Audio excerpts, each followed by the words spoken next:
Oke, selamat datang. Langsung aja ya, kita mau bahas sesuatu yang jujur aja bisa jadi penyelamat hidup Anda dan keluarga pas situasi genting. Namanya kesenjangan 120 jam. Konsep ini penting banget dan jadi dasar dari semua panduan kesiapsiagaan modern. Coba deh kita mulai dengan bayangin sebuah skenario. Mungkin kedengarannya jauh ya, tapi ini lebih mungkin terjadi dari yang kita kira. Bayangin sejenak, kalau sekarang juga, detik ini juga, listrik, air, sama internet tiba-tiba mati total. Semua fasilitas modern yang kita andalkan, lenyap. Apa langkah pertama yang bakal Anda lakuin? Nah, kalau ada keadaan darurat besar, sistem-sistem yang kita anggap biasa itu bisa loh lumpuh, dan lumpuhnya itu cepat banget, lebih cepat dari yang kita kira.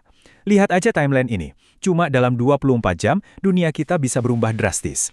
Komunikasi putus, air bersih jadi barang langka, dan semua sistem pembayaran digital jadi tidak berguna. Situasi inilah yang ngebawa kita ke konsep utamanya. Bakal ada jeda waktu yang sangat krusial sebelum bantuan yang terorganisir itu benar-benar bisa sampai ke kita. Yap, 120 jam. Ingat angka ini baik-baik. Ini artinya selama 5 hari pertama kita semua, Anda dan keluarga, itu diharapkan bisa mandiri total. Ini bukan nakut-nakutin loh, ini kerangka waktu yang realistis dan jadi standar perencanaan darurat di seluruh dunia.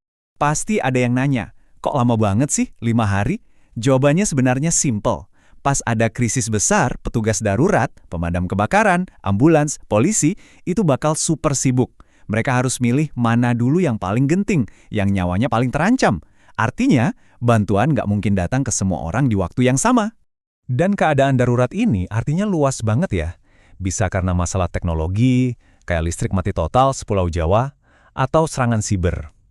Bisa juga, dan ini yang paling sering kita dengar di Indonesia, ya bencana alam, gempa, banjir, atau gunung meletus.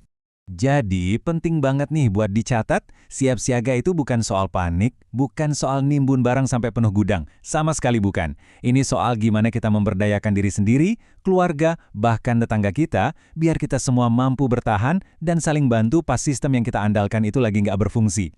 Nah, untungnya, panduannya itu simple, Po. Cuma ada 3 langkah praktis yang bisa dilakuin siapa aja buat ngebangun kemampuan bertahan itu. Oke, kita bedah satu-satu ya. Kita mulai dari yang paling kelihatan, yang paling fisik, perlengkapan darurat. Perlengkapan ini atau yang kita kenal sebagai tas siaga bencana, nah ini nih yang bakal jadi sahabat kita selama 120 jam pertama yang krusial itu. Oke, kita lihat isinya apa aja. Paling dasar, udah pasti air dan makanan ini pondasinya. Panduan ini nyaranin minimal ya, per orang itu butuh 15 liter air minum sama makanan buat 5 hari. Ini angka minimal buat bertahan hidup loh ya. Tapi kan, bertahan hidup itu nggak cuma makan minum aja kan. Kita juga butuh barang-barang lain. Kebersihan, biar nggak gampang sakit, sesuatu buat ngangetin badan kayak selimut, penerangan, udah pasti. Dan nah ini penting banget, radio pakai baterai. Kenapa? Biar tetap dapat info pas internet dan TV mati. Lihat deh daftar ini. Ini semua barang-barang non-digital yang bisa jadi penyelamat. Uang tunai itu bakal jadi raja pas semua mesin ATM dan edisi mati. Fotokopian dokumen penting, jangan sampai lupa. Sama beberapa alat dasar, ini gunanya bisa macam-macam nanti. Oke, perlengkapan udah. Sekarang langkah kedua, rencana darurat. Punya barangnya itu satu hal, tapi tahu apa yang harus dilakuin, itu hal lain. Ini bukan soal apa yang kita punya, tapi apa yang bakal kita lakuin. Rencana darurat itu ngejawab pertanyaan-pertanyaan sulit kayak gini, sebelum kejadiannya. Coba pikirin deh, kalau HP mati, nggak ada sinyal, siapa yang jemput anak-anak di sekolah?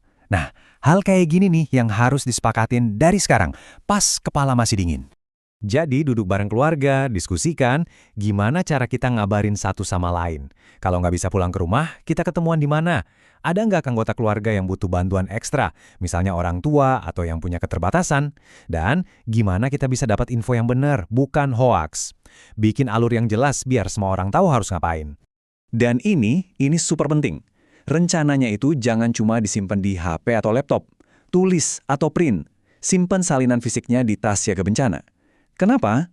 Ya karena pas listrik mati, HP atau laptop Anda itu cuma jadi ganjalan pintu.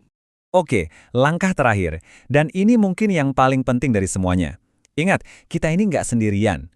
Dalam situasi darurat, kekuatan terbesar kita itu justru ada di komunitas kita. Cuma dengan ngobrolin soal ini aja, kita bisa saling tukar info, tukar sumber daya. Siapa tahu tetangga sebelah itu perawat, atau tetangga depan punya genset. Hal-hal kayak gini baru ketahuan kalau kita ngobrol.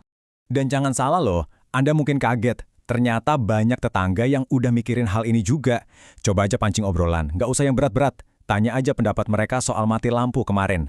Dari situ, ketahanan lingkungan kita bisa mulai terbangun. Oke, jadi kita udah bahas kenapanya. Kita juga udah bahas gimananya. Sekarang kita sampai di bagian yang paling nentuin, mulai bertindak. Jadi, ingat ya, 3 pilar utama kesiapsiagaan. Siapin perlengkapannya, tulis rencananya, dan ngobrol sama komunitas. 3 hal ini saling nyambung dan bikin kita jauh lebih kuat. Nggak usah ngerasa kewalahan, nggak harus semua selesai dalam 1 hari. Ini tuh perjalanan, bukan lomba lari. Mulai dari yang kecil aja. Minggu ini pas belanja, beli air minum ekstra 1. Bulan ini coba deh ajak keluarga ngobrol 15 menit aja soal rencana darurat. Yang penting itu memulai. Nah, itulah tadi pembahasan kita soal kesenjangan 120 jam. Sekarang pertanyaannya saya kembalikan ke Anda. Apa satu langkah paling kecil yang bakal Anda lakuin hari ini supaya besok bisa jadi sedikit lebih siap? Coba pikirkan. Terima kasih sudah menyimak.